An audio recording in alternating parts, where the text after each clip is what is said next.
In this video, we're going to be looking at the typical cycle that a task would go through right from creation to close. Just to clarify, this video will not tell you how to create a task or how to close it. That is done in a separate video. This will only take you through the flow or the workflows that are associated with this entire cycle. Okay, here's how things start. Typically, there is some thought, some action in somebody's mind about a task that has to be performed. In such a case, you create the item in Expal. The item will be created with a start date and an end date with owner and all of those other things. Once the item is created, everyone associated with the item, the owner, the supervisor, the team members, the overseer, all know that this item has been created. Now it is up to the owner to keep things moving forward. So what the owner is expected to do is between the start date of 1st March and the end date of this item, which is 10th March, maybe somewhere around 3rd March or 4th March or 5th March or whatever, as the case may be, the owner will be expected to update the progress of this execution item. And this status update will be visible to all the users who are associated with this particular item. So there could be a status update 1 on some date. There could be another status update between the same two dates, start and end date. And there could be a third status update. Finally, at some point, when the owner deems this action to have been closed, the owner will go and take it to closure. And at this point, this item will exit the funnel or the hopper and will be tagged as a closed item. So this is the overall task cycle. Now, at every point, at the creation point, at the closure point, etc., there are a couple of workflows that occur, and these are very simple workflows and exist only for the purpose of creating a very simple check and balance. So what really happens, let's say, when an item is created? So the typical workflow for an item getting created is this. The owner will create an item.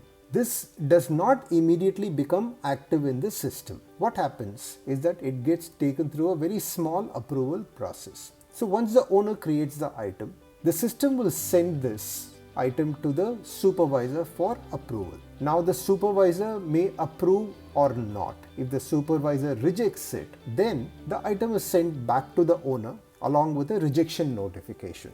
If the supervisor approves, then the system will check whether a second level of approval is required. And this will be required only when there is an overseer attached to this item who is different from the supervisor or the owner. If the overseer is the same as either the supervisor or the owner, no further approvals are required, and the single level approval provided by the supervisor is adequate. And therefore, if this condition is met, which will be in most of the cases, the item is deemed to be approved and the approval notification is sent to the owner. So as simple as this. Owner creates the item, supervisor rejects it, the rejection notification goes to the owner, supervisor approves it, assuming supervisor and overseer are the same, the approval notification gets sent to the owner. And this will constitute about 90 to 95% of the cases in most environments. In some rare cases, you will have an overseer who is different from the supervisor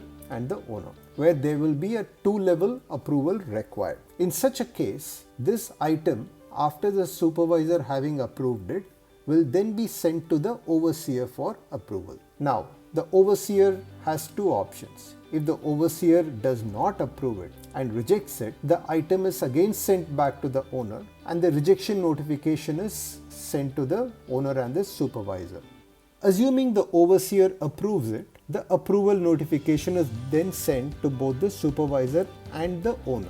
So this is the overall workflow in the system for most of the situations. Simple 2-level approval, and in 90% of the cases it will be a 1-level approval because the overseer will be the same as the supervisor or in some cases as the owner. To summarize, owner initiates an action, whether it's creating an item or even closing an item, supervisor will approve. If a second level approval is required, overseer will approve. And that is it. At any point in time, if the supervisor or the overseer rejected, the status is reverted to the original and it is sent back to the owner. So this is the simple workflow process in Expal.